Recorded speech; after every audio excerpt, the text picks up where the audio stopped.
Il est le père spirituel du graffiti kényan, représentant des Africains célèbres comme le coureur de fond Eliud Kipchoge ou Patrice Lumumba, le premier ministre démocratiquement élu de la République du Congo. Et on peut qualifier Bankslave d'activiste de rue car il fait de l'art pour le changement. Kevin Essendi, alias Bankslave, est l'un des graffeurs les plus connus du Kenya. Sa carrière dure depuis plus de 20 ans et même s'il est un artiste de rue, Bankslave est connu pour ne peindre que dans des espaces légaux.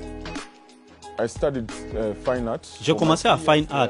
Pendant les 3 années où j'y étais, nous avions l'habitude de sortir et de faire des concerts de graffiti. Cela avait plus d'impact parce que c'était dans la rue et qu'il y avait plus de public que dans une galerie où le public n'est peut-être pas aussi nombreux que dans les rues. Bankslave peint sur les murs pour attirer l'attention, diffuser ses messages. Il utilise son art pour lancer des idées et faire réfléchir les gens. J'utilise cet art comme une voix. Je l'utilise comme un outil pour communiquer ou pour apporter un dialogue au monde ou à quiconque le voudrait. L'idée est de voir cette œuvre et de s'en inspirer. Donc, c'est important pour moi parce que je peux inspirer les gens avec tout ça.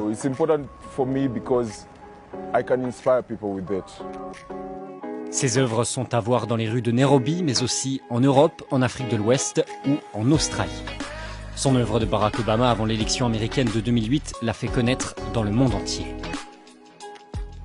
Dans une autre œuvre, il évoque la terrible attaque dans le centre commercial Westgate à Nairobi le 21 septembre 2013 qui a fait 71 morts au total.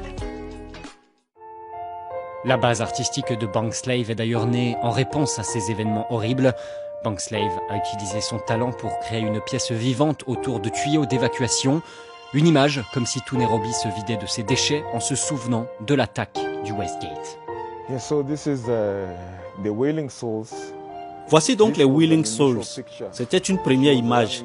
C'était une jeune femme qui avait probablement perdu quelqu'un dans le centre commercial. Et il prenait une photo d'elle. J'avais l'habitude de fréquenter cet endroit. J'allais souvent à Westgate parce que mon travail s'y trouvait. Je me souviens. C'était un samedi quand l'attaque terroriste a eu lieu. Cela m'a vraiment touché et j'ai voulu faire quelque chose. Certaines des personnes qui sont mortes dans cette attaque terroriste sont des personnes que je connaissais personnellement. C'est ici que j'ai peint l'œuvre Westgate. C'était ici, dans cette tranchée. Mais cette œuvre a disparu à cause des travaux de construction. Pour un artiste, lorsque vous peignez sur un mur, vous ne vous attendez pas à ce que cette œuvre reste longtemps, car la plupart des lieux ne sont pas les vôtres. Mais quand on approche un mur, on tente d'y mettre un peu de magie.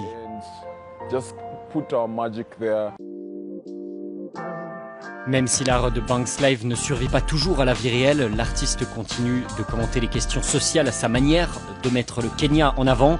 Il tente d'avoir un impact non seulement sur l'évolution de la société, mais aussi sur celle de l'art. Le pouvoir de l'art de rue, c'est de parler de différentes manières. C'est très thérapeutique et d'une certaine manière, ça guérit quelqu'un rien qu'en regardant une œuvre d'art. Just by looking at a piece of artwork. Cet artiste passionné crée des œuvres très personnelles que les Kenyans et les amateurs d'art du monde entier peuvent apprécier. Mais il faut vivre ici, à Nairobi, pour vraiment apprécier son art. Et c'est peut-être ainsi que Bankslave l'entend.